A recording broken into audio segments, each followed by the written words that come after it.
Chapter 13. Philanthropist means investor.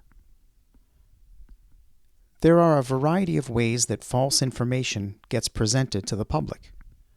It might be simply that news reporters fail to gather all the relevant facts, or fail to corroborate allegations before spreading them as if they are facts. Perhaps a news organization wishing to publish stories ahead of its competitors and attract viewers will move too hastily to allow thorough investigation before reporting. However, clearly this type of irresponsible reporting has damaging consequences, exacerbating tensions within and between identity groups. This standard of behavior by news outlets would appear to be the opposite of what is recommended by the Baha'i guidance that I mentioned at the very beginning of this presentation. Remember? A newspaper must be the means of harmony between people. Newspapers must aim to obliterate misunderstandings of all types. Newspaper writers and editors must be free of prejudice, egotism, and desire. They should be focused on justice and on treating people fairly. They must inquire fully into matters and find the facts and publish this. Truthfulness in communication is paramount. Journalists must write worthy articles that benefit the public. In so doing, they become the primary agents of community development. We ascertain the progress or retrogression of a nation by its journalism. Another relevant point is this. In the current media business model, news organizations benefit from controversy because such stories attract viewers, and the prospect of more viewers delights the businesses that pay the news channel to show advertisements to more and more people. Yet another relevant point is that sometimes news organizations and various other entities are incentivized due to funding sources to present one particular angle of a situation. For instance, Microsoft co-founder Bill Gates has donated more than $300 million and counting through his foundation to media organizations. Those organizations might be more likely to characterize or perceive Gates's ventures in the agricultural or pharmaceutical realms as positive innovation and selfless philanthropy, rather than as the profitable business dealings they are, as his critics point out. The news business relies on certain types of revenue to remain viable. Gates has supplied them with a lot of money, and any business is unlikely to bite the hand that feeds it. Now, I'm not here to pick on Bill Gates. I'm providing you with information to increase your awareness of how decisions are made behind doors that you and I don't enter through, and how this affects the curation of information before you and I are presented with it. I think it is important to recall a bit of background here. Gates became famous and wealthy as head of Microsoft, but, and I'm going to read you some sections from a 2023 article by Brian Balkis in Palladium magazine. Quote, in 1998, Bill Gates was facing the breakup of the empire he had spent his entire adult life building. The U.S. Department of Justice was suing Microsoft for antitrust violations, and there was a real chance that the company would be forced to split into pieces. An unsympathetic media was piling on and portraying Gates as the archetypal villainous tech mogul. It was during this difficult period that Gates embraced philanthropic giving for the first time, making a $100 million donation to pay for vaccines for children. This was not the first time a wealthy American accused of being a monopolist had sought to rehabilitate his public image through philanthropy. From Stanford University to Carnegie Hall, the names of the Gilded Age robber barons live on in the institutions they supported.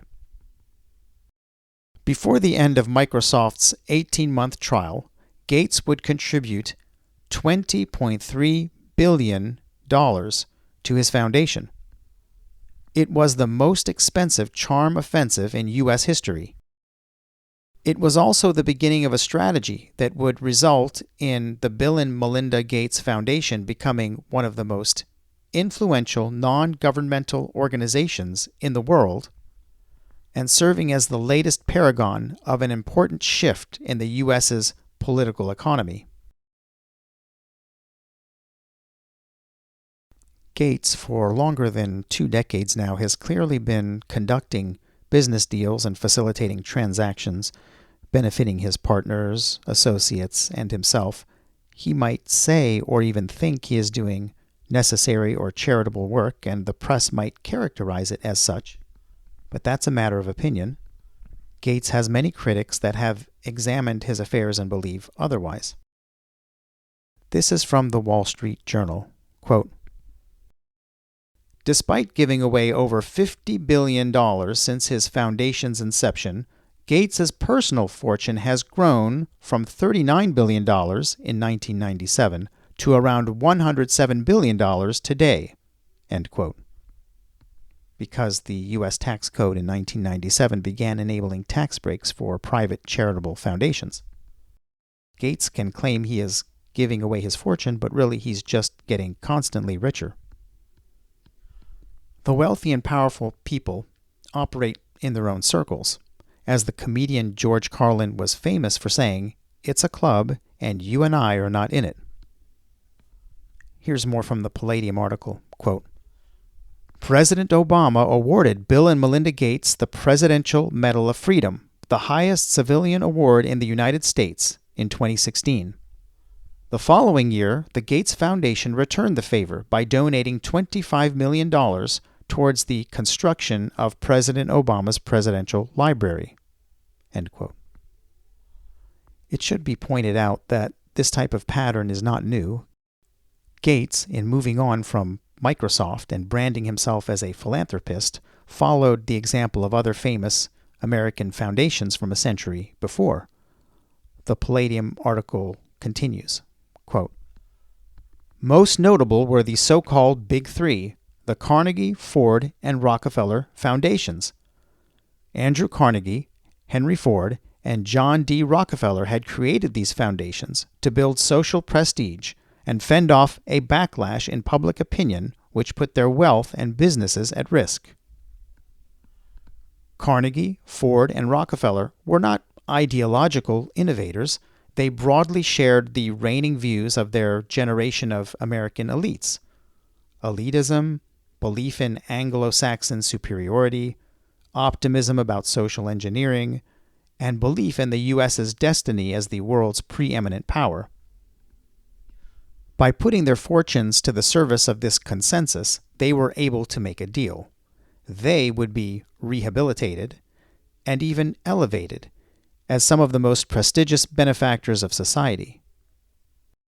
In exchange, they would provide a pot of money and build organizations that would carry out the social programs of the elite consensus, without hindrance by the gridlocked checks and balances of formal government. In doing so, they created the new archetype of the public-spirited philanthropist and cast themselves into this prestigious role. The interlocking group of parastate foundations, media organizations, universities, and think tanks that they funded served as valuable institutional containers for elite influence networks. Their networks employed the credentialed experts that produced the ideology, institutions, and policies that created a unified American system in the 20th century. When an idea became embedded within these networks and socialized amongst its members, it came to define political normalcy, the assumptions of the Washington Consensus. The Big Three thus became central and influential to the changing structure of institutional power in America. Later institutions like the National Science Foundation, the National Institutes of Health, and even the World Health Organization were modeled on divisions of the Rockefeller Foundation. End quote. There are other ways that philanthropists unduly influence the course of human affairs, which I'll talk about next.